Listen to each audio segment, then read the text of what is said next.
20 మంది స్టూడెంట్ ని డీటైన్ చేస్తారు. ఎందుకు చేశారని చెప్పి స్టూడెంట్స్ అందరూ ఆవేదన వ్యక్తం చేస్తున్నారు. పూర్తిగా అయితే ఇక్కడ ఉన్న వాళ్ళందరూ ధర్నా చేయడం జరుగుతుంది. మల్లారెడ్డి దిష్టి బొమ్మను కూడా తగలబెట్టారు. ఒకసారి స్టూడెంట్స్ తో మాట్లాడే ప్రయత్నం కూడా చేద్దాము. చెప్పండి, ఏం జరిగింది అసలు? యాక్చువల్గా మేము థర్డ్ ఇయర్ అండి. మేము థర్డ్ ఇయర్కి పోవాలంటే ఫస్ట్ ఇయర్లో మొత్తం క్లియర్ ఉండాలి. అందరినీ ఒక్కొక్క సబ్జెక్ట్ ఆపిండు. రీసెంట్గా అడ్వాన్స్ అప్లై అనేది జరిగింది. ఆ అడ్వాన్స్ అప్లై జరిగినప్పుడు సెక్షన్కి ఒక్కరి పాస్ చేసిండు. అంటే దగ్గర ఒక 60 మంది రాస్తే దాంట్లో ఒక 10 మంది మాత్రమే ఫెయిల్ చేసిండు. మిగతా వాళ్ళని క్వశ్చన్ అడిగితే ఏమంటున్నాడు, మీ అమ్మాయి రాయలేదు, మీ అబ్బాయి రాయలేదు, అందుకే ఫెయిల్ అయింది అని. మళ్ళీ రీఎవాల్యుయేషన్ది లింక్ పంపిస్తే పే చేస్తే మళ్ళీ అదే ఫెయిల్ అని చూపిస్తున్నారు. అసలు పేపర్స్ ఏంటి, మేము ఎక్కడ రాస్తున్నాము, ఏంటి మిస్టేక్ అని మళ్ళీ అడిగితే పేపర్స్ ఎందుకు ఇస్తాము, రూల్స్ అగైనెస్ట్గా పోతున్నారు, మేము రూల్స్ ఇవ్వము అది ఇది అని అన్నారు. మళ్ళీ డైరెక్ట్ వీసీ వైస్ ఛాన్సలర్కి వెళ్ళి అడిగితే పేపర్కి 10,000 ఇవ్వండి, మీ పేపర్స్ మీకు ఇస్తామని అంటున్నాడు. 10,000 ఎందుకు ఇస్తారు అంటే ఎక్కడైనా అడిగితేనేమో 500 ఇవ్వండి అని అంటున్నారు. మళ్ళీ ఏమో 10,000 ఇవ్వండి, పే చేసిన తర్వాత ఒకవేళ పాస్ అయిపోతే మళ్ళీ మీ 10,000 ఇచ్చేస్తాం ఎనికి అని అంటున్నారు. అంటే ఎక్కడైనా ఏ వ్యవస్థ ఇట్లా అడుగుతుందా? ఏ యూనివర్సిటీ గానీ కాలేజ్ లో గానీ బహిరంగ లెక్చర్లు డబ్బులు ఇవ్వమని ఎక్కడ అన్నారు? ఇక్కడ ఒకవేళ అట్లానే 10,000 మళ్ళీ రిటర్న్ చేస్తామంటే వీళ్ళకి అదే ముందే చెప్పొచ్చు కదా. వీళ్ళకి 10,000 ఇప్పుడు ఇవ్వండి, పాస్ చేస్తే మళ్ళీ 10,000 వెనక్కి ఇచ్చేస్తామని వీళ్ళ దగ్గర ఎందుకు చెప్పలేదు, ఇక్కడ ఎందుకు చెప్తున్నారు? మరి మీడియా వచ్చినాక మీడియా ముందు ఇన్కేస్ మీ అమ్మాయి పాస్ అయితే మీరు కట్టిన 10,000 రిటర్న్ ఇస్తున్నాం అంటున్నారు తప్ప మాకు ముందే ఏం ఇన్ఫర్మేషన్ ఇవ్వలేదు. మీరు ఇన్కేస్ మీరు 10,000 కడితే ఇప్పుడు ఇక్కడ ఎంత వచ్చింది కూడా బ్యాక్లాగ్ ఎగ్జామ్స్ వల్ల ఎగ్జామ్ వల్ల డీటైన్ చేస్తున్నారు. ఒకటే బ్యాక్లాగ్ ఉంది, మళ్ళీ ఆ ఒక్క బ్యాక్లాగ్ వల్ల జనరల్లీ ఎక్కడ బ్యాక్లాగ్ ఎగ్జామ్స్ ఉన్నా కూడా డీటైన్ చెయ్యరు. ఇప్పుడు మనకి డిగ్రీ అన్న యూనివర్సిటీలో ఎక్కడైనా మళ్ళీ రాసుకోవాలి మనం. దానికి మనము బ్యాక్లాగ్ ఫీజు కట్టి రాసుకోవడం జరుగుతుంది. మరి ఇక్కడ ఏం జరుగుతుంది? డీటైన్ చేస్తున్నారు. ఏమన్నా అంటే డీటైన్ చేస్తారు. రూల్స్ అండ్ రెగ్యులేషన్స్ డీటైన్ చేసి మళ్ళీ నెక్స్ట్ ఇయర్ నుంచి చదువుకొని మళ్ళీ ఫీజు కట్టమని. అంటే ఇదంతా ఫీజు ఎగదబ్బనికి అంతేనా? ఫీజు కట్టించుకొని స్టూడెంట్స్ ని డీటైన్ చేస్తున్నారు. ఫీజుల కోసం అడ్మిషన్స్ ఎక్కువ తీసుకుంటున్నారు. అదే ఇక్కడ జరిగింది. బ్యాక్లాగ్స్ ఉన్నాయి, వద్దు మీరు డీటైన్ చేయడం జరుగుతుంది, వీళ్ళు కంటిన్యూ అవ్వద్దు అని. ఫీజు కూడా మొత్తం పే చేపించేసుకుంటున్నారు. ఫీజుల కోసమే జరుగుతుంది. ఫస్ట్ వీక్ లోనే మొత్తం ఫీజు కట్టేసేయాలి మనం. ఇఫ్ కట్టకపోతే మాకు హాల్ టికెట్ ఇవ్వరు. వాళ్ళు వెనకాల తిరగాలి హాల్ టికెట్ కోసము.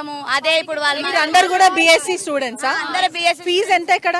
1,50,000 2 lakhs. ఒక్కొక్కరికి ఒక్కొక్క ఫీజు ఉంటది. ఒక్కొక్కరికి ఒక్కొక్క ఫీజు. అంటే రాజకీయాలు జరుగుతున్నాయి. అంటే పర్సన్ ని బట్టి వీళ్ళు ఫీజు తీసుకుంటారు.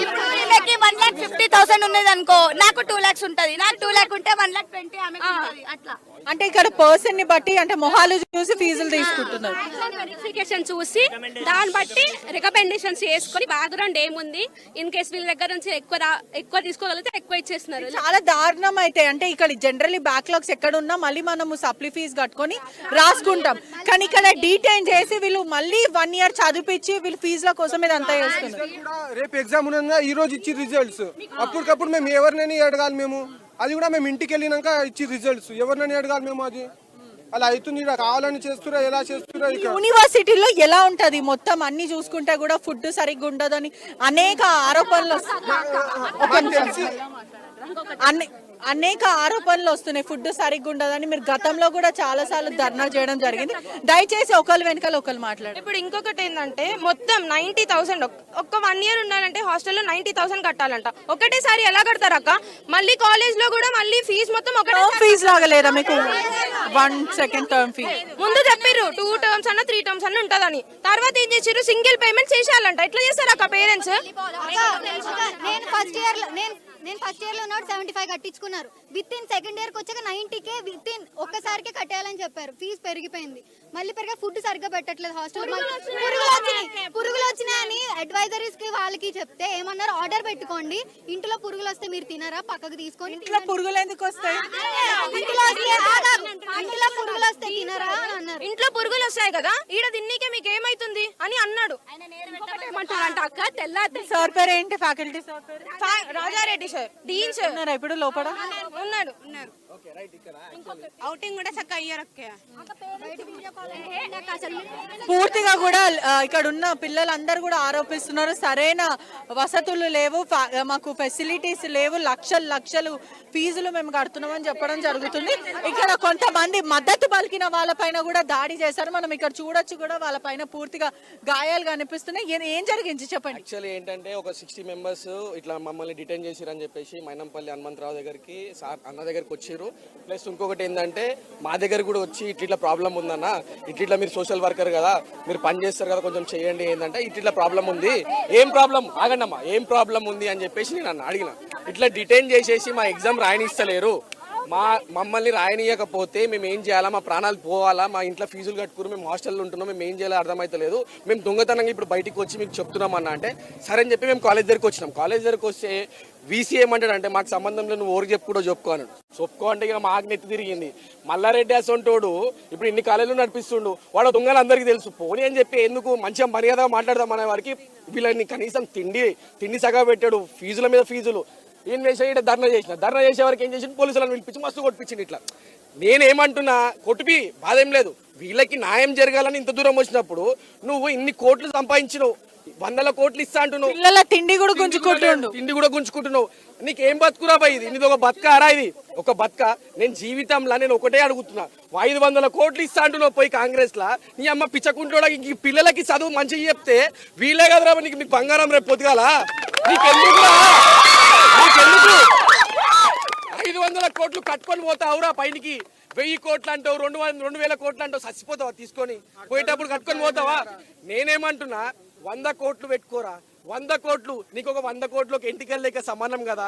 సరే ఆ 100 కోట్లు పిల్లలకి పెట్టి ఆ రియంబర్స్మెంట్ పైసలు కూడా నువ్వే చూసుకొని పిల్లలకి ఫ్రీ ఎడ్యుకేషన్ ఇచ్చి తిండి మంచిగా పెడితే నీ జీవితంలో నువ్వు చచ్చినా కానీ నరకంకి పోరా స్వర్గంకి పోతావని చెప్పి చెప్తుంటే కూడా నువ్వు వింటలేవు.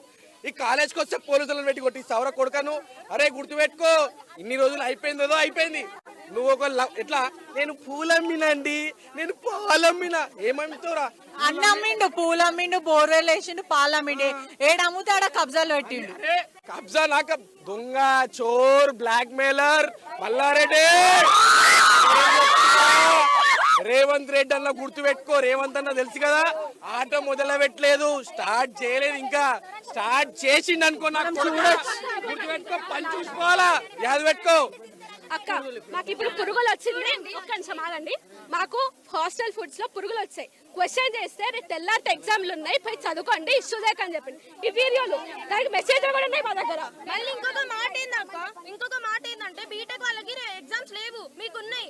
రేపు బీటెక్ వాళ్ళు రేపు మొత్తం రోజంతా కూర్చుంటారు, మీరు కూర్చోగలుగుతారా? మీకు ఎగ్జామ్స్ లేవా, పోయి చదువుకోండి అని పూర్తిగా చూడండి. మల్లారెడ్డి యూనివర్సిటీ ఏదైతే కాలేజ్ లో మనం అగ్రికల్చర్ అండ్ సైన్స్ కాలేజ్ లో ఉన్నామో, వీళ్ళందరూ స్టూడెంట్స్ అందరూ తిరగబాటు చేస్తున్నారు. ఓన్ మల్లారెడ్డి ఇన్స్టిట్యూట్ వాళ్ళే చెప్తున్నారు, ఇక్కడ మాకు చాలా ఇబ్బందులు ఉన్నాయి, చాలా బాధలు ఉన్నాయి, మాకు పూర్తిగా